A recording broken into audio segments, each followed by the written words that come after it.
2006-7 economic survey budget just 75లో ఈ రెండింటి మీద కాన్సన్ట్రేషన్ పెట్టిన అభ్యర్థులకి 35 to 40 మార్క్స్ ఈజీగా స్కోర్ చేస్తున్నారు.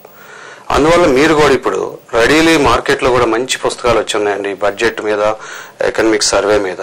దాదాపుగా ఐ థింక్ మీరు ఎకనామిక్ సర్వే పక్కాగా చూసుకుంటే ఈసారి కూడా 30 మార్క్స్ స్కోర్ చేయొచ్చు only out of this 75. Remaining వాటిలో కాన్సెప్చువల్ బిట్స్ వస్తాయి. సహకార రంగం కానివ్వండి, పర్యాటక రంగం కానివ్వండి, అలాగే భూ సంస్కరణలకు సంబంధించినటువంటి ఆంధ్రప్రదేశ్ ప్రభుత్వం చేసిన చట్టాలు ఏమేమి ఉన్నాయి, పారిశ్రామిక విధానంలో ఏమేమి ఉన్నాయి, ఇలాంటి అంశాలు కొంచెం థియరిటికల్ గా చదువుకుంటూ ఎకనామిక్ సర్వే మీద డిపెండ్ అయితే ఐపీ ఎకానమీని స్కోర్ ఎదుర్కోవడం పెద్ద కష్టమేం లేదు. దాంతోపాటు హ్యూమన్ డెవలప్మెంట్ మానవాభివృద్ధి సూచిక అని ఉంది. దానికి సంబంధించి ఇప్పుడు 2010లో హెచ్డిఐ రిపోర్ట్ ఉంది. అలాగే మన ఇండియాకు సంబంధించి రాష్ట్రాలకు సంబంధించిన నివేదికలు ఉన్నాయి. కొద్దిగా స్టాటిస్టికల్ రిపోర్ట్ గా అనిపిస్తుంది కానీ కొంచెం కాన్సన్ట్రేషన్ పెట్టి చదివితే నాకు అన్న అభిప్రాయం ప్రకారం ఏపీ ఎకానమీలో 60 to 65 వికెట్స్ ఈజీగా స్కోర్ చేయొచ్చండి. కాబట్టి ఆ విధంగా ప్లాన్ చేసుకోండి. Next caller. Good evening. Hello hello yes, మీ డౌట్. సార్ నమస్కారం సార్. నమస్కారం సార్, ఇప్పుడు గ్రూప్ 2 గురించి జనరల్ స్టడీస్ లో జాగ్రఫీ పార్ట్ చాలా వీక్ ఉన్నాను సార్. నేను ఈ 20 days లో జాగ్రఫీని ఏ విధంగా కొంచెం స్కోర్ చేయడానికి రైట్ అమ్మా. ఇప్పుడు జనరల్ స్టడీస్ లో జాగ్రఫీకి 40 బిట్స్ వరకు అడిగారు. సో అలాగే జాగ్రఫీకి ఉన్న ఇంకొక రోల్ ఏంటంటే ఇందాక ఒక మిత్రుడు అడిగిన ఏపీ ఎకానమీ పార్ట్ లో కూడా ఏపీ ఎకనామిక్ జాగ్రఫీ మీద ఒక 10 questions వచ్చే అవకాశం ఉంది. అంటే in total world geography, Indian geography and AP జాగ్రఫీలో దాదాపు 50-55 మార్క్స్ వచ్చే అవకాశం ఉంది 450లో. కాబట్టి మీరు బాధపడటంలో తప్పు లేదు. కానీ మరి ఇప్పటిదాకా చదవలేకపోయినా ఇప్పుడు ఈ షార్ట్ కట్ లో ఏం చేయాలని అడుగుతున్నారు. సరే, ఉన్నంతలో మీరు టైం ని ఎలా స్పేర్ చేసుకోవచ్చు అంటే జనరల్ గా వరల్డ్ జాగ్రఫీలో మనకి ఈ సోలార్ సిస్టమ్ మీద ఎక్కువ ప్రశ్నలు అడుగుతాడండి. దాదాపు 2 to 3 questions అడుగుతున్నాడు. అలాగే మేజర్ క్రాప్స్ ఏ కాంటినెంట్ లో ఉన్నాయి ఇలాంటివి కొంచెం అడుగుతున్నాడు. అలాగే వాల్కనోస్ గానీ, ఇప్పుడు ఉదాహరణకి ఏదైనా న్యాచురల్ డిజాస్టర్ జరిగినటువంటి సందర్భాల్లో ఎక్కువ ప్రశ్నలు ఆ ఏరియాస్ మీద అడిగాడు. కాబట్టి జస్ట్ మీరు ఏం చేయాలంటే వరల్డ్ జాగ్రఫీలో సోలార్ సిస్టమ్ బాగా చూసుకుని కొంచెం వరల్డ్ రివర్స్ అండ్ కాంటినెంట్స్ మీద కొంత ఇన్ఫర్మేషన్ తీసుకుని ఓవరాల్ గా చూడండి, కానీ దాని మీద ఎక్కువ టైం స్పేర్ చేయబాకండి. But Indian geography and AP geography మీద మంచి మంచి పుస్తకాలు ఉన్నాయి. అందులో ఏపీ జాగ్రఫీ చాలా ఈజీ పాస్ట్ అండి. ఎందుకంటే మనకు ఉన్నటువంటి చిన్న ఆంధ్రప్రదేశ్ రాష్ట్రం మీద పెద్దగా దాని మీద కష్టపడేది కూడా తక్కువగా ఉంది. అందువల్ల మీరు నదులు, ఖనిజాలు అంటే ముఖ్యంగా మీరు ఆలోచన ఎలా ఉండాలంటే ఇది ఎలా మన ఆర్థిక వ్యవస్థకు ఉపయోగపడుతుంది, ఎకనామిక్ సిస్టమ్ కి ఎలా ఉపయోగపడుతుంది అనే అభిప్రాయాన్ని ఆలోచిస్తూ చదవటం వల్ల ఎక్కువ మార్కులు వస్తాయండి. అందువల్ల మీరు జాగ్రఫీని ఏమాత్రం నెగ్లెక్ట్ చేసినా కానీ మీరు రిజల్ట్ తారుమారు అవుతుంది.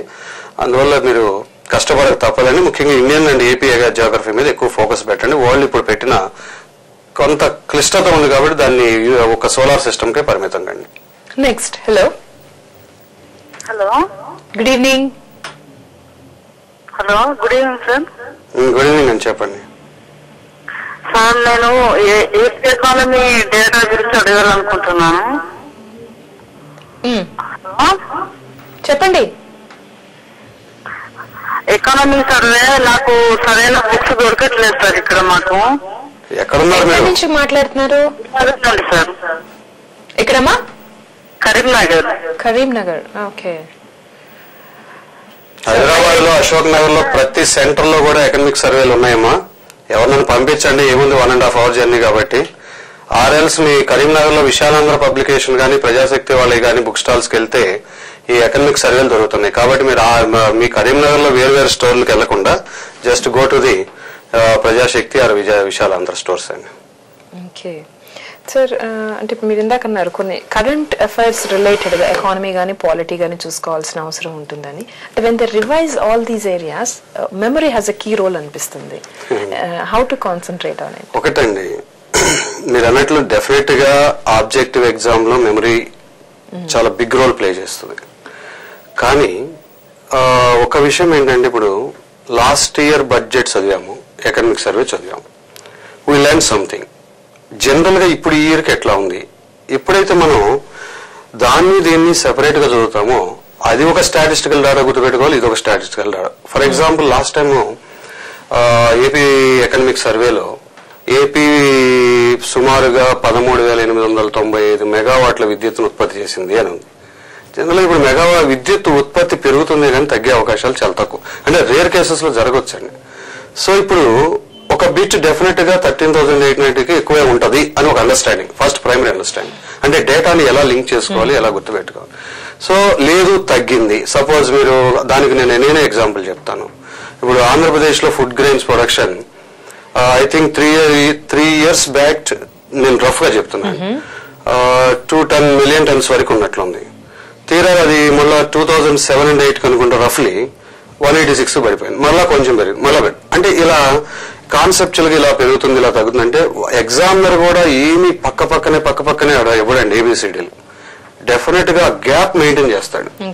అందువల్ల అభ్యర్థులు డేటా అయినా సరే దాన్ని బట్టి పట్టకుండా ఇలా కాన్సెప్చువల్ లింకింగ్ ఇలా చెప్పాను, ఎలక్ట్రిసిటీ లాస్ట్ ఇయర్ తగ్గింది, ఇయర్ కొంచెం పెరిగింది, లేదా ఫుడ్ గెయిన్స్ ఇలా పెరిగాయి ఇలా తగ్గాయి, లేదా రెయిన్ ఫాల్ ఇలా వచ్చింది ఇలా తగ్గింది అని అలా ఆలోచిస్తూ డేటాని లాస్ట్ 5 years తో గుర్తుపెట్టుకుంటే it's not at all big difficult. ఎందుకంటే అందరూ స్టూడెంట్సే, అందరిది అదే బ్రెయిన్, కొద్దిగా ఎవరికైనా కొద్దిగా ఎక్కువ ఉంటే ఉందేమో కానీ బట్ ఓవరాల్ గా సక్సెస్ అయ్యేవాడు కూడా అదే కదా ప్లాన్. కాకపోతే సక్సెస్ అయిన వాళ్ళు ఏం చేస్తున్నారంటే ఇలాంటి లాజికల్ థింకింగ్ తో మెమరీని డెవలప్ చేసుకుంటున్నారు. అలా కాకుండా బై హార్ట్ చేసి ఇప్పుడు మీ ఫోన్ నెంబర్ ఉంది, నేను గుర్తుపెట్టుకోవాలని నా వల్ల కాదు, మీకు గుర్తుంటుంది, ఎందుకు మీకు చాలా sir number of times repeat అయింది కాబట్టి. ఒకవేళ డేటాలో కూడా అలాంటి ప్రాబ్లం ఉంటే నెంబర్ ఆఫ్ టైమ్స్ రిపీట్ చేసుకుంటూ మెమరీని వర్క్అవుట్ చేయడం.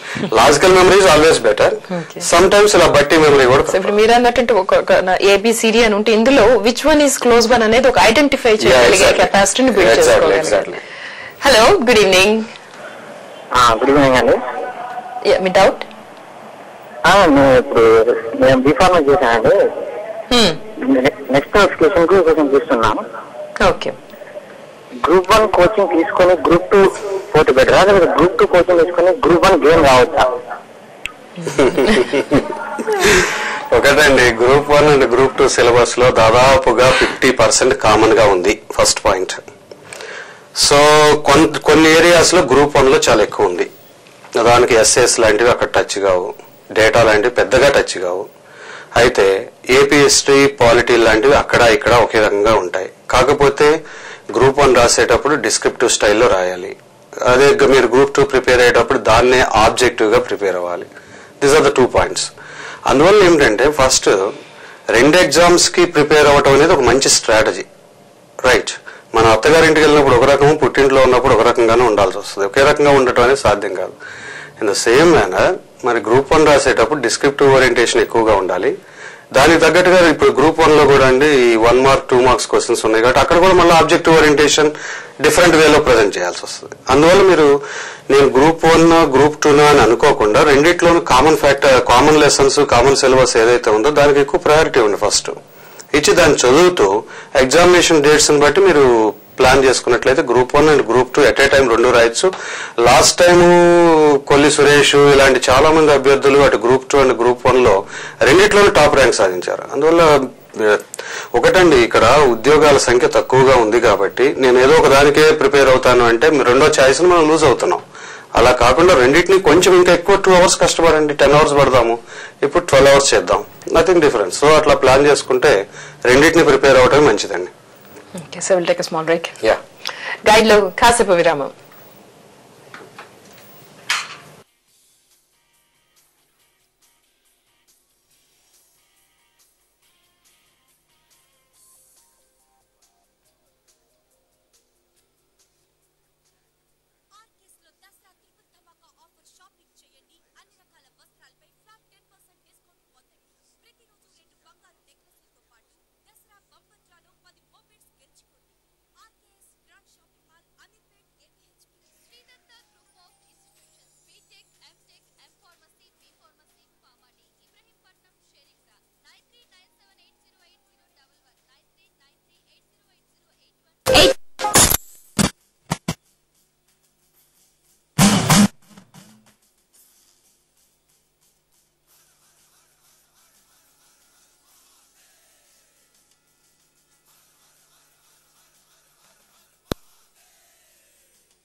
క్షేత్రాల్లో ఒకటిగా ప్రసిద్ధిగాంచిన పరమ పావన కాళేశ్వర క్షేత్ర వైభవ విశేషాలతో యాత్ర సోమవారం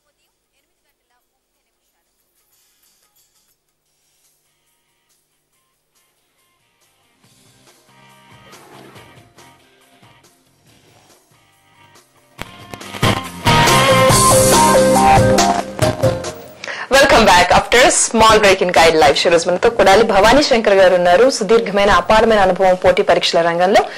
సో వారిని మీ డౌట్స్ అడగండి, క్లారిఫై చేసుకోండి. గ్రూప్ 1 కి చాలా క్లోజ్ టైం ఉంది మనకి. 5-6 days లో ఎగ్జామినేషన్ కి ఎంతమంది అభ్యర్థులు ఎంత ఉత్సాహంగా భాగం పంచుకోబోతున్నారు, సక్సెస్ సాధించాలన్న పట్టుదలతో ఉన్నారు. మీకు ఇంకా కూడా ఏమైనా డౌట్స్ ఉంటే, కాన్ఫిడెన్స్ బిల్డ్ చేసుకోవాలంటే please call us at 7702344003 7702344005. Call కనుక మీకు కలవలేకపోతే don't get disappointed. Please email us at vanithaguide@gmail.com. Sir, ఈ ఇందాక ఎస్ఏస్ గురించి మీరు చెప్పారు. సపోజ్ లైక్ జన్ లోక్పాల్ కి, అవినీతికి ఎలా వేరువేరుగా అడగచ్చు అది అనలైజ్ చేస్తూ, అలాగే ఒక ట్యాగ్ లైన్ ఉంటుంది, విశదీకరించండి, విపులంగా వివరించండి, సమీక్షించండి, ఇలాంటివి అంటూ ఉంటారు, విశ్లేషించండి. వీటిని దృష్టిలో పెట్టుకుని ఆన్సర్ అనేది ఉండాలని చెప్పారు. అంటే ఇప్పుడు కరెంట్ అఫైర్స్ కి ఆధారంగా ఎస్ఏ ఎక్స్పెక్టేషన్స్ అనేది ఏమైనా చెయ్యొచ్చా? ఇన్ సచ్ కేస్ పేపర్ 1 కు సంబంధించి ఎలా ఉండొచ్చు? రైట్, డెఫినెట్ గా ప్రొఫెసర్ కానివ్వండి, పరీక్షా పత్రం తయారు చేసి ఎవరైనా కానివ్వండి, కరెంట్ లింక్ లేకుండా ఆలోచన అనేది రాదండి. అలా వస్తే అది అకాడమిక్ ఓరియంటేషన్. డెఫినెట్ గా కాంపిటేటివ్ ఓరియంటేషన్ లో ఇప్పుడు లాస్ట్ టైం కూడా నాకు బాగా గుర్తు, 2008 లో జరిగినటువంటి అప్పుడే మన మన్మోహన్ గారు అమెరికాతో అణు ఒప్పందం కుదుర్చుకున్నారు. దెన్ ఇమీడియట్ గా జరిగిన ఎగ్జామ్ లో అణు ఒప్పందం వల్ల వస్తున్నటువంటి సమస్యలు ఇలాంటి వాటి మీద ప్రశ్న అడగటం జరిగింది. సో అలాగే ఆల్మోస్ట్ అన్ని క్వశ్చన్స్ అలాగే వచ్చినాయి లాస్ట్ టైం. అంటే డెఫినెట్ గా కరెంట్ థింగ్స్ ఏవైతే ఉన్నాయో వాటిని దృష్టిలో పెట్టుకునే ఎగ్జామినర్ పేపర్లు తయారు చేస్తున్నాడు. సపోజ్ మీరు అడిగినట్లుగా ఇప్పుడు ఇలాంటి సిచ్యువేషన్ లో ఇప్పుడు ఏమేమి అడగటానికి ఛాన్స్ ఉంది అని అంటే జస్ట్ ఒక ఎస్టిమేషన్ ఏమిటి అంటే, ఫర్ ఎగ్జాంపుల్ ఇందాక మనం చెప్పాం, ఎప్పుడు లేని స్థాయిలో అవినీతి వ్యతిరేక ఉద్యమాలు ఇప్పుడే జరుగుతున్నాయి మన దేశంలో. అలాగే అవినీతి వ్యతిరేక పోరాటం కూడా జరుగుతుంది. డెఫినెట్ గా అవినీతి మరియు లోక్పాల్ ఇది ఒక ఎస్ఏ ఎక్స్పెక్ట్ చేయొచ్చు. అది సెక్షన్ 1 లో సోషియో ఎకనామిక్ ప్రాబ్లం అయినా అడగొచ్చు, లేదా సెక్షన్ 2 లో కరెంట్ అఫైర్ గా అయినా అడగొచ్చు. అందువల్ల అలాంటి లింక్ ఏర్పరచుకోవచ్చు. సో అలాగే ఇప్పుడు ఫుడ్ సెక్యూరిటీ, ఆహార భద్రతా సమస్య ఉంది. తొందరలో మా భారతదేశంలోని ప్రజలందరికీ కావాల్సిన ఆహార భద్రతను అందించలేమంటున్నారు. అలాగే ఈ ఫుడ్ సెక్యూరిటీ బిల్ ఒకటి హౌస్ లో కూడా ప్రవేశపెట్టారు. సో దట్ డెఫినెట్ గా ఈ ఆహార భద్రత, దానికి సంబంధించినటువంటి బిల్లులోని అంశాలు, ఆహార భద్రతను అందించడంలో వచ్చే సవాళ్లు, ఇలాంటివి కూడా ఒక ప్రశ్న అడగడానికి ఛాన్స్ ఉంది. అలాగే ఇంకొకటి, ఇప్పుడు అనేక అభివృద్ధి కార్యక్రమాలు చేపడుతున్నారండి. సెజ్లని, జలయజ్ఞం ప్రాజెక్టులని, so many programmes are going on. దానికోసం భూమి సేకరణ తీసుకోవాల్సి వస్తుంది. ఆ భూమిని సేకరించినప్పుడు జరుగుతున్నటువంటి ప్రజలు ఇబ్బంది పడుతున్నారు, బలవంతంగా భూమిని తీసుకుంటున్నారు, ఇలాంటి అంశాలు ఉన్నాయి. అందువల్ల అలాంటి గ్రౌండ్ ని బేస్ చేసుకుంటే భారతదేశంలో జరుగుతున్న అభివృద్ధి పథకాలు, అభివృద్ధి ప్రాజెక్టులు, భూసేకరణ విధానాలు, ప్రజల్లో కలుగుతున్న అసంతృప్తి, పరిష్కార మార్గాలు అనే ఫ్రేమ్ వర్క్ లో కూడా ఒక ప్రశ్న అడగడానికి అన్ని అంశాలను చూపిస్తూ ప్రశ్న. వ్యాసం అంటే 50 minutes రాయాలి కదండి. సో డెఫినెట్ గా ఛాన్స్ ఉంటుంది. అది ఒకటి కూడా మంచి ఏరియా మనకి. అలాగే ఇప్పుడు మొన్న ఢిల్లీ హైకోర్టు దగ్గర బాంబులు పేలటం, అలాగే లాడెన్ ని చంపటము, అలాగే తీవ్రవాదం సమస్యలు ప్రపంచవ్యాపితం అవటం, సో అది ఒకటి. అలాగే మన మన్మోహన్ సింగ్ గారు నిన్న ఈ రోజు పేపర్స్ లో కూడా మీరు చూసే ఉంటారు, జాతీయ సమైక్యతకు పెద్ద ఇబ్బంది తీవ్రవాదమే అంత. సో ఆటోమేటిక్ గా ఇప్పుడు 1970s లో ఒకసారి వచ్చింది నేషనల్ ఇంటిగ్రేషన్ అనే పాయింట్. నౌ అగైన్ ఇది ప్రెసెంట్ గా ఇది వచ్చింది. సో తరచూ మీరు అబ్జర్వ్ చేయండి, last January 26th, August 15th prime minister మాటలు ఎప్పుడు కూడా జాతిని సమైక్యంగా ఉంచాలి అనే భావన దొరుకుతుంది. దానికి సవాళ్ళు ఏంటి, పరిష్కార మార్గాలు ఏంటి, again such type of question may come. అది ఒకటి కూడా మనం ఎక్స్పెక్ట్ చేయొచ్చు. అలాగే ఇప్పుడు ఈ మధ్య కాలంలో ఉత్తర ఆఫ్రికా అండ్ సెంట్రల్ ఏషియాలో రాచరికాలకు వ్యతిరేకంగా, నియంత్రణలకు వ్యతిరేకంగా అనేక బిగ్ రివోల్ట్స్ జరిగాయి. ఇన్ఫాక్ట్ ఆ రివోల్ట్స్ అన్ని అంతర్యుద్ధం అనకూడదు, రాచరికం మీద, పాలన మీదే యుద్ధం, అది ప్రజల్లో యుద్ధాలు కాదు అవి. సో అయితే అక్కడ ఏంటంటే ఆ ఉన్నటువంటి ప్రాబ్లమ్స్ ని పరిష్కరించేందుకు యుద్ధాలు చేశారు వాళ్ళు. వ్యతిరేకత, రివోల్ట్ చేశారు. సో ఇప్పుడు డెఫినెట్ గా అది ఎగ్జామ్ ఆకర్షించింది. చాలా మంది అవి డెమోక్రటిక్ ఉద్యమాలు అంటే మనలాగా ప్రజాస్వామ్య వ్యవస్థలు ఏర్పరచాలి. నాకున్నటువంటి ఆలోచన చూస్తే అండి, ట్యునీషియా నుండి ఇన్ని దేశాల్లో ఉద్యమాలు జరిగాయి. ఈజిప్ట్ నుంచి ముబారక్ పారిపోయాడు, అలాగే లిబియాలో గడాఫీ మారిపోయాడు. ఇంత చేసినా అది నిజంగా డెమోక్రటిక్ ఉద్యమాలే అయితే ఈ పాటికి ఆల్టర్నేటివ్ లీడర్షిప్ రావాలి. ఇప్పటివరకు రావటం లేదు. ఇది అనవసరమైన అశాంతికి దారితీస్తుంది. అందువల్ల ఇంతటి అనాలిసిస్ ఈ అభ్యర్థిలో ఉందా లేదా అని చూడటానికి ప్రజా ఉద్యమాలు, ప్రజాస్వామ్య ఉద్యమాలు అనే బ్యాక్గ్రౌండ్ తో ఈ ఆఫ్రికా ఉద్యమాల మీద ప్రశ్న రావడానికి ఛాన్స్ ఉంది. మీరు ఎన్ని చెప్తుంటే అనిపిస్తుంది అంటే దేనికి ఆన్సర్ చేశారనే దాన్ని బట్టి కూడా అనాలిసిస్ ఉంటుందా? డెఫినెట్ గా ఏ పాయింట్ ని వీళ్ళు చూస్ చేసుకొని ఏ మేరకు ఆన్సర్ చేయాలి అంటే ఒకటండి. గ్రూప్ 1 సివిల్స్ లో అయితే ఒకే ఒక 2-3 వర్డ్స్ ఇచ్చి రాయమంటాడు. గ్రూప్ 1 లో ఏమిటంటే క్వశ్చన్ బిగ్ గా ఇస్తాడు. దాంట్లోనే వాళ్ళు అభ్యర్థులు టచ్ చేయాల్సిన స్టెప్స్ అన్ని ఇస్తాడు. వాటిని ఒక ఆర్డర్ లో ఫ్రేమ్ చేసుకోవడం అభ్యర్థి కష్టపడాల్సింది. దానికి కావాల్సిన ఇన్ఫర్మేషన్. సో అలాంటి ప్లానింగ్ ఉండాలన్నమాట ఇక్కడ. Hello, good evening. Hello, good evening ma'am. మీ డౌట్ ఏంటండి? సార్ నేను గ్రూప్ 2 కి ప్రిపేర్ అవుతున్నాను. హలో, చెప్పండి. నేను గ్రూప్ 2 కి ప్రిపేర్ అవుతున్నాను సార్. అంటే క్వశ్చన్ పేపర్స్ నేను ప్రాక్టీస్ చేస్తే 100-110 మధ్యలో వస్తున్నాయి మార్క్స్. నేను కంటెంట్ ప్రిపేర్ అవ్వాలా లేదంటే ఇలానే ప్రాక్టీస్ చేయాలా చెప్పండి. ఇంతకుముందు ఒక అభ్యర్థికి చెప్పానండి, గ్రూప్ 2 లో మీకు 3 పేపర్లు 100 రావడం అనేది మంచి విషయమే. ఎందుకంటే జిఎస్ పేపర్ లో 100 రావడం గుడ్ స్కోర్. వేరాజ్ పేపర్ 2 లో మాత్రం 130 నుంచి 140 వరకు స్కోర్ చేసే అవకాశం ఉందండి. అది పేపర్ డిఫికల్టీని బేస్ చేసుకుని. అందువల్ల మీరు కొంచెం పేపర్ 2 మీద ఫోకస్ పెట్టండి. పేపర్ 3 లో 100 వస్తుందంటే వెల్ అండ్ గుడ్ అండి. కొంచెం సర్వీస్ జాగ్రత్తగా చూసుకోండి, సరిపోతుంది. ఓకే సార్, మీరు ఇందాక అన్నారు గ్రూప్ 1, గ్రూప్ 2 రెండింటికి ప్రిపేర్ అవడం ద్వారా కూడా సక్సెస్ సాధించవచ్చు అని. ఒక్కసారి ఆ డిఫరెన్సెస్ చెప్తూ ఎలాంటి మెథడ్స్ ఫాలో అవ్వాలి if somebody is preparing for group 1 as well as group 2 అంటే గనక? ఓకే, సో గ్రూప్ 2 ఇందాక చెప్పామండి, objective exam, group 1 descriptive exam. Objective exam అయినా డిస్క్రిప్టివ్ ఎగ్జామ్ అయినా అభ్యర్థి సక్సెస్ఫుల్ గా హ్యాండిల్ చేయాలి అనుకుంటే దానికి సంబంధించినటువంటి కాన్సెప్చువల్ ఓరియంట్ అంటే దాంట్లో ఉన్నటువంటి వివిధ అంశాలని భావనాత్మకంగా నేర్చుకోవాల్సి ఉంటుంది. మొట్టమొదటి స్టెప్, నేను ఈ ఎగ్జామ్ ప్రిపేర్ అవుతున్నాను కాకుండా ఈ ఇందులో ఉన్నటువంటి విషయం ఏమిటి అనే దాన్ని మొట్టమొదటి నేర్చుకోవాలి. చాలా మంది గ్రామీణ అభ్యర్థులు అండి గ్రూప్ 2 ప్రిపేర్ అవుతుంటే ఒక బిట్ బ్యాంక్ తీసుకుంటారు. ఆ బిట్లు బట్టి పట్టేందుకు ప్రయత్నం చేస్తుంటారు. దానివల్ల వాళ్ళకి అసలు ఆ బిట్ డైరెక్ట్ గా వస్తే ఆన్సర్ అసలు రావాలా? ఎందుకంటే ఆ బిట్ తయారు చేసేవాడు ఉన్నటువంటి నాలెడ్జ్ ప్రకారం చేశాడు. కానీ ఇక్కడ ఎట్లా ఉంటుందంటే గ్రూప్స్ లో మెయిన్లీ కాన్సెప్ట్ అంటే వాడు ఆ విషయాన్ని ఎంత అర్థం చేసుకున్నాడు, దాంట్లో ఉన్నటువంటి వివిధ అంశాలను ఎలా లింకప్ చేసుకుంటున్నాడు, ఇలాంటి అంశాలతో మెయిన్ గా ఉంటుంది. అందువల్ల అభ్యర్థులు అది గ్రూప్ 1 అవనండి, గ్రూప్ 2 అవనండి, ఇచ్చిన సిలబస్ లోని అంశాలని పూర్తిగా సంపూర్ణముగా అంశాన్ని అర్థం చేసుకోవడం అనేది ఫస్ట్ స్టెప్.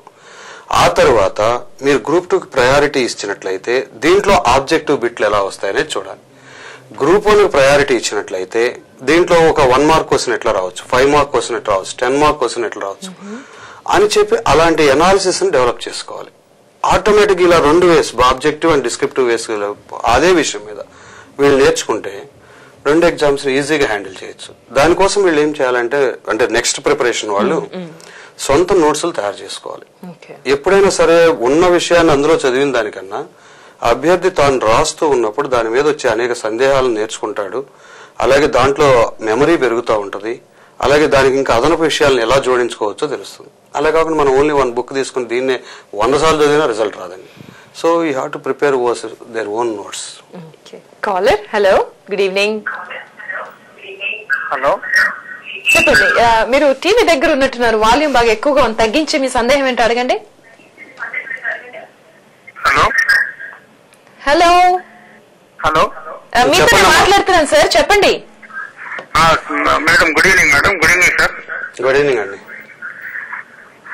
సార్ ఇది గ్రూప్ 2కి ఏజ్ లిమిట్ ఎంత సార్? దాని తర్వాత ఎట్లా ప్రిపేర్ కావాలి, దాని తర్వాత ఇవన్నీ ఏజ్ లిమిట్ వచ్చి 39 years అండి. ప్రిపరేషన్ ఇప్పుడు దాకా చెప్తూనే ఉన్నాను. ఐ థింక్ మీరు అందులోంచే పాయింట్స్ గ్రహించుకోవడం.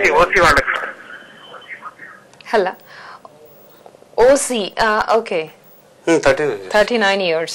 సో మీరు బిలో దట్ ఉంటే అంటే అటెంప్ట్స్ కూడా లిమిటేషన్? అటెంప్ట్ అటెంప్ట్స్ లిమిటేషన్ మన ఏపీపీఎస్సీకి లేదండి, ఓన్లీ సివిల్స్ లోనే ఉంది తప్ప. అక్కడైతే 4 attempts ఓసీ అండ్ బీసీస్ కి సంథింగ్ అట్లా ఉంది. బట్ ఇక్కడ ఎన్నైనా రాసుకోవచ్చు, ఓపిక ఉండాలి. కాకపోతే ఇక్కడ ఏంటంటే వన్స్ ఇన్ 3 years 4 years వస్తాయి కాబట్టి వీళ్ళు ఎన్ని అటెంప్ట్లు ఇద్దామన్నా పెద్దగా. ఇప్పుడు మీరు ఫస్ట్ మనకి షో స్టార్ట్ అయినప్పుడు అన్నారు ఎప్పుడు కూడా ఏపీపీఎస్సీ నుంచి వచ్చేది ఇప్పుడు వీళ్ళు వెళ్ళి ప్రభుత్వ అధికారులుగా పనిచేయాలి, ఆ మైండ్ సెట్ ఉండాలి, ఆ అనాలిసిస్ ఉండాలి, ఆ కాన్ఫిడెన్స్ ఉండాలి అనలిటికల్ నాలెడ్జ్ ఉండాలని మీరు అంటున్నారు. అంటే అది do you think it really comes with kind of academic knowledge? I mean మీరు ఈ పుస్తకాల నుంచి వస్తుందా అని అంటారా? డెఫినెట్ గా అండి. ఇప్పుడు మనం గతుకుల రోడ్లో సైక్లింగ్ నేర్చుకుంటున్నాం, తార్ రోడ్డు మీద సైకిల్ నేర్చుకుంటున్నాం. రెండింటి మధ్య రేపు ఒక రోడ్లోకి వెళ్ళినప్పుడు ఈ స్మూత్ రోడ్లో నేర్చుకున్నవాడు ఈజీగా హ్యాండిల్ చేస్తాడు గతుకుల రోడ్లో అందువల్ల ఏమిటంటే అడ్మినిస్ట్రేషన్ అంటేనే decision making and problem solving. So ఇప్పుడు ఇక్కడ ఈ బుక్స్ లో ఉన్నటువంటి వివిధ విషయాలను చదవటం. ఫర్ ఎగ్జాంపుల్ ఇంటర్వ్యూస్ లో అడుగుతుంటారండి, హిస్టరీకి గ్రూప్ 1 సంబంధం ఏంటయా, ఎందుకు చదవాలి హిస్టరీ అని అడుగుతారు. హిస్టరీలో ఒక కింగ్ తనకు వచ్చిన ప్రాబ్లమ్ ని ఎలా సాల్వ్ చేసుకున్నాడు, అర్థమైందండి? అది ఒకటి అబ్జర్వ్ చేసుకున్నాడు అనుకోండి. ఎందుకంటే పాస్ట్ ఎక్స్పీరియన్సే ఒక్కొక్క నాలెడ్జ్ మనం ఎన్రిచ్ చేస్తూ ఉంటుంది. ఈ వ్యక్తి ఆ ఎక్స్పీరియన్స్ ఫేస్ చేసి నేర్చుకునే కన్నా అందువల్ల మనకి ప్రతి విషయం, ఉదాహరణ పబ్లిక్ డిస్ట్రిబ్యూషన్ సిస్టమ్ ఉందండి, ప్రజా పంపిణీ వ్యవస్థ. సో పూర్ పీపుల్ కావాల్సినటువంటి సబ్సిడీ రైస్, సబ్సిడీ వీట్ ఇట్లా ఇవ్వటం ఉంది. ఇప్పుడు ఇతనికి అభ్యర్థికి ఇలా ఇవ్వటం వల్ల వచ్చే లాభం ఏంటి అని ఒక ప్రశ్న వస్తే చాలు. దాంట్లో ఉన్నటువంటి అడ్వాంటేజ్ ఏంటి, దానివల్ల మన సొసైటీ ఎలా స్టేబుల్ గా ఉంటుంది, దానివల్ల పూర్ అండ్ రిచ్ ఎలా కంటిన్యూ అవుతూ ఉంటారు, అలాగే పూర్ ఎలా తమ స్టాండర్డ్స్ ని పెంచుకోగలుగుతారు అని. వీళ్ళు రేపు పనిచేసేది ఒక కలెక్టర్ అంటే ఆర్డీఓ అయితే కలెక్టర్ అవుతారు, నెక్స్ట్ స్టేజ్ ఒక ఎస్పీ అవుతారు. ఇట్లా వీళ్ళు అవినప్పుడు రేపు ఇవే ప్రాబ్లమ్స్ వాళ్ళ బ్రెయిన్ లో సొల్యూషన్స్ ఇస్తూ ఉంటాయి. కాబట్టి డెఫినెట్ గా వీళ్ళు సిలబస్ లోని అంశాలు, చదువుకున్నటువంటి అంశాలను బట్టి కొంత నాలెడ్జ్ నేర్చుకోవడం అనేది డెఫినెట్ జరుగుతుంది. అలాగే ఉదాహరణ డేటా పేపర్లు అన్ని లెక్కలే కదా, దానివల్ల గ్రూప్ 1కి ఏంటో ఉపయోగం అంటే ఒక నిర్ణయం తీసుకోవాలంటే డేటా అనాలిసిస్. డెఫినెట్ గా ఆ డేటాని ఎలా మేనోవరింగ్ చేయాలి, దాన్ని ఎలా డివిజన్ చేసుకోవాలి, ఇలాంటివన్నీ కూడా ఆ స్టేజెస్ లో నేర్చుకుంటాం. డెఫినెట్ గా ఇక్కడ నేర్చుకునే మీన్, మోడ్, రేంజ్ ఏదైనా కానివ్వండి, అవన్నీ కూడా రేపు అక్కడ ఉపయోగపడతాయి. అందువల్ల డెఫినెట్ గా ఇక్కడ ఏదైతే ఉందండి ఆ సిలబస్ లో అంశాలు చాలా వరకు వాళ్ళకి సపోర్ట్ చేస్తాయి. కాలర్ నమస్కారం అండి. Good evening madam. ఎస్, మీ డౌట్? సార్ అయితే నేను 2009 లో డిగ్రీ పాస్ అయ్యాను సార్. చెప్పండి సార్. అయితే నేను 2008 లో వచ్చిన నోటిఫికేషన్ అప్లై చేశాను సార్. అయితే నాది 2008 బ్యాచ్, కాకపోతే సబ్జెక్ట్ నుండి నేను 9 లో పాస్ అయ్యాను సార్. సార్ నోటిఫికేషన్ నేను ఎలిజిబుల్ ఏనా? మీరు ఎలిజిబుల్ కాదండి. 2008 డిసెంబర్ 30వ తారీఖు నాటికి పాస్ అయిన వాళ్లే, అది కూడా సర్టిఫికెట్ వచ్చిన వాళ్లే అర్హులు అవుతారండి. సో మీరు కొత్త నోటిఫికేషన్ రాసుకోవాల్సిందే, మీకు అర్హత లేదు దీంట్లో. ఓకే సార్, చివరిగా మన సమయం కూడా ముగిసిపోతుంది కాబట్టి ఇప్పుడు గ్రూప్ 1కి వెళ్ళబోతున్న అభ్యర్థులకి మీరు ఎలాంటి గైడ్ లైన్స్ ఇస్తారు? ఓకే, గ్రూప్ 1 ఇందాక మొదట్లో కూడా చెప్పుకున్నామండి. ఇంకా ఉన్నది 5-6 డేస్ కాబట్టి ఫస్ట్ స్టెప్ ఏం చేయాలంటే వీళ్ళు ఉన్న సిలబస్ ని ఒక్కసారి మరలా రివిజన్ చేసుకోవటం ఫస్ట్ స్టెప్. ఇప్పుడు మోడల్ పేపర్లు రాయటం, కొత్త విషయాలు చదవటం ఇలాంటివి ఏం చేయొద్దు. ఉన్నది ఏదో ఉంటది, దాన్ని ఎలా ప్రజెంట్ చేయాలని ఆలోచించుకోవాలి. చేయాల్సిన ఈ 6 days లో వర్క్ అంతా కూడా ఉన్నదాన్ని ఎలా ప్రజెంట్ చేయాలి. ఇవాళ ఒక అభ్యర్థి అడిగాడు, అసలు నా దగ్గర ఏం లేదండి ఫోన్లో, నేనేం చేయాలని. ఇంక చేసేది ఏం లేదు, నెక్స్ట్ నోటిఫికేషన్ ప్రిపేర్ అవటమే. ఈ 5 రోజుల్లో రాత్రి మగలు చదివినా కానీ పెద్ద వర్కౌట్ అవుతుంది. కాబట్టి ఉన్నటువంటి సమాచారాన్ని ఎలాంటి క్వశ్చన్స్ వస్తాయి, దాన్ని మనం ఎలా హ్యాండిల్ చేసుకోవాలి అని ఆ మైండ్ మ్యాపింగ్ కి ఇంపార్టెన్స్ ఇవ్వాలి ఇప్పుడు. అలాగే ఇంతకాలం రోజు 16-17 గంటలు చదివి ఉంటారు, కానీ ఇప్పుడు నేనేమంటా అంటే కూల్ గా 8 to 10 hours చదివేసుకుని ఎక్కువ టైం నిద్రపోవడానికి ఇంపార్టెన్స్ ఇవ్వాలి. ఎందుకంటే అండి బ్రెయిన్ కి ఎంత రెస్ట్ ఇస్తే అంత పెర్ఫార్మెన్స్ పెరుగుతూ ఉంటుంది. అలానే ఫుల్ రెస్ట్ గురించి కాదు, ఇప్పటివరకు కష్టపడ్డ వాళ్ళ గురించి చెప్తున్నాను. So 8 to 10 hours more than sufficient అండి. సో అలాగే వీళ్ళు ఎగ్జామ్ రాసే టైంలో పర్టికులర్ టైం ఉంటుంది, 10 to 1 ఉందండి. ఆ టైంలో నిద్రపోయే బిజినెస్ పెట్టుకోకూడదు. ఆ టైంలో కొంచెం కూర్చుని నోట్స్ అదే చదివిందే రాసుకుంటూ ఉంటే ఎగ్జామ్ వల్ల అలర్ట్నెస్ అనేది ఎక్కువగా ఉంటుంది. అందువల్ల అభ్యర్థులు ఇవన్నీ దృష్టిలో పెట్టుకుంటూ, మళ్ళీ ఇక్కడ ఇంకొక సమస్య ఉందండి, ఎవరు అదృష్టం కొద్ది అడగలేదు, ఈ ఎగ్జామ్ జరిగిద్దా జరగదా, పోస్ట్ పోన్ అవుతుందా అని. మొన్నటి వరకు ట్రిబ్యునల్, ఇప్పుడు హైకోర్టు, అలాగే ఇంకా ఇతరత్ర ప్రెషర్స్ ఉన్నాయి, జరుగుతాయా ఇవాళ 3 గంటల నుంచి హాల్ టికెట్స్ కూడా ఇచ్చేశారు. కాబట్టి ఒకవేళ పోస్ట్ పోన్ అయినా రేపు అప్పుడైనా మనమే కదా చదవాల్సింది.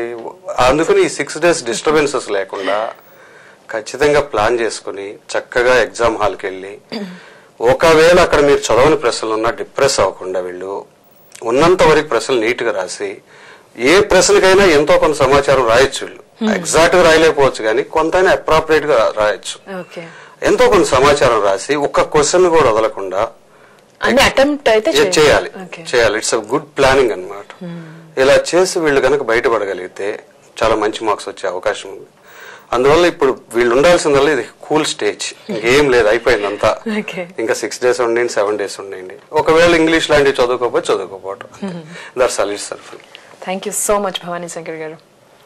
ఇది వాటి గైడ్ లైవ్ షో. ఇంకా మీకు డౌట్స్ ఉంటే మాకు ఈమెయిల్ పంపించండి. vanithaguide@gmail.com mail ID. Thanks for calling. Good night.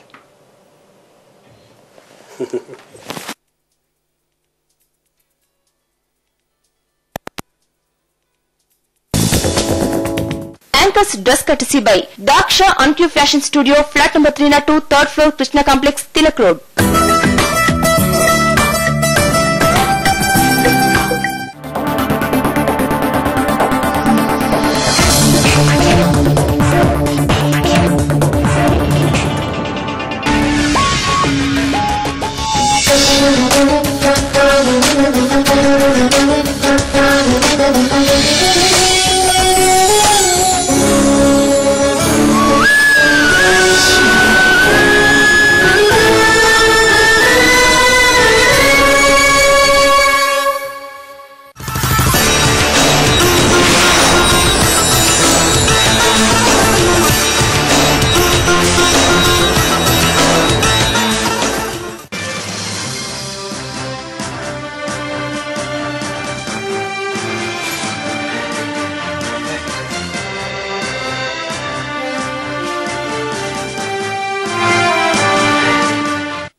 నమస్తే, వెల్కమ్ టు వనిత న్యూస్. ముందుగా హెడ్లైన్స్ చూద్దాం.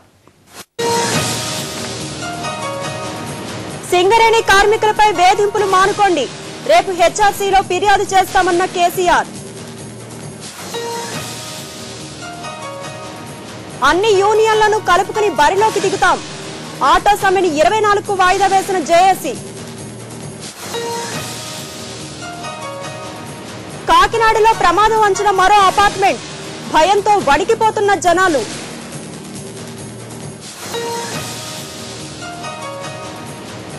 అదరగొట్టే ఆఫర్లు, ప్రత్యేక ప్యాకేజీలు, మధ్యతరగతిని ఆకట్టుకునే పనిలో విమాన సంస్థలు. రైతుల క్రాప్ హాలిడేపై మోహన్ కందా ఇచ్చిన రిపోర్టును పరిశీలించిన ప్రభుత్వం చివరకు స్పందించింది. రైతుల డిమాండ్లపై మోహన్ కందా చేసిన సిఫార్సుల్లో చాలా వాటికి ప్రభుత్వం ఆమోదం తెలుపుతూనే తమ చేతుల్లో ఏమీ లేదని తప్పించుకునే ప్రయత్నం చేసింది. రైతుల డిమాండ్లపై ఇప్పటికే కేంద్రానికి లేఖలు రాశామని సమస్య నుంచి దాటివేత ధోరణి ప్రదర్శించింది. క్రాప్ హాలిడే ప్రకటించిన రైతుల సమస్యలపై అధ్యయనం చేయడానికి ప్రభుత్వం మాజీ ప్రధాన కార్యదర్శి మోహన్ కందా నేతృత్వంలో కమిటీ వేసింది రాష్ట ప్రభుత్వం. ఆ కమిటీ ఈ నెల 12న ముఖ్యమంత్రికి తమ నివేదికను సమర్పించింది. ఈ కమిటీ ప్రధానంగా రైతుల 15 డిమాండ్లపై అధ్యయనం చేసి వాటి పరిష్కారానికి సిఫార్సులు చేసింది. మోహన్ కందా రిపోర్టుపై నిర్ణయం తీసుకునేందుకు శనివారం నాడు మంత్రులు, సంబంధిత అధికారులతో ముఖ్యమంత్రి చర్చించారు. మోహన్ కందా సిఫార్సు చేసిన అంశాలన్నింటిపైనా ప్రభుత్వం సానుకూలంగా స్పందించింది. అయితే కమిటీ సిఫార్సులోని చాలా వాటిని ప్రభుత్వం ఇప్పటికే కేంద్ర ప్రభుత్వం దృష్టికి తీసుకెళ్లిందని మంత్రులు చెబుతున్నారు. కెనాల్ క్లోజర్ టైం తగ్గించడానికి, కాలువల మరమ్మతులు చేయించడానికి ప్రభుత్వం ఒప్పుకుంది. ఈవేళ వ్యవసాయం పెట్టుబడి విపరీతంగా పెరిగిపోవడం వల్ల ఎంఎస్పీ పెంచవలసిన ఆవశ్యకత ఉందని మోహన్ కందా కమిటీ రిపోర్ట్ చేసింది. ఇప్పటికే గౌరవ ముఖ్యమంత్రి గారు కేంద్ర ప్రభుత్వంతో మాట్లాడి 200 రూపాయలు ఎంఎస్పీ పెంచమంటే 80 రూపాయలే పెంచారు. మళ్లీ వెంటనే ఈ రోజే ప్రధానమంత్రి గారికి 80 రూపాయలు పెంచిన థ్యాంక్స్ చెప్తూ మరి యొక్క 120 రూపాయలు కూడా పెంచే విధంగా మరి కేంద్ర ప్రభుత్వం ప్రధానమంత్రితో మాట్లాడి వెంటనే రాబోయే ఖరీఫ్ సీజన్ కి మిగిలిన 120 రూపాయల ఎంఎస్పీ కూడా పెంచే విధంగా మేము చర్యలు తీసుకుంటాం. అదేవిధంగా మోహన్ కందా గారి రిపోర్ట్ ని యాజిటీస్ గా మేము ఇక్కడ అమలు చేస్తామనే విషయం తెలియజేసుకున్నాం. ధాన్యానికి క్వింటాల్ కు 200 రూపాయల బోనస్ ఇవ్వాలన్న రైతుల డిమాండ్ కు మోహన్ కందా కమిటీ ప్రాధాన్యం ఇవ్వలేదు. ప్రభుత్వం మాత్రం ఈ అంశం కేంద్ర పరిశీలనలో ఉందని అంటోంది. ఎఫ్సీఐ, రాష్ట ప్రభుత్వాలే నేరుగా ధాన్య సేకరణ చేయాలన్న సిఫార్సుపై స్పందిస్తూ ఈ ఏడాది 40 నుంచి 50 లక్షల మెట్రిక్ టన్నుల ధాన్యం కొనేలా ప్లాన్ చేస్తున్నామని ప్రభుత్వం చెప్పింది. కనీస మద్దతు ధర పెంచడం, రైతులకు బోనస్ ఇవ్వడం, వారికి స్కేల్ ఆఫ్ ఫైనాన్స్ 17,500 నుంచి 25,000కు పెంచాలన్న డిమాండ్లపై ప్రభుత్వం స్పష్టమైన హామీ ఇవ్వలేదు. అవన్నీ కేంద్రం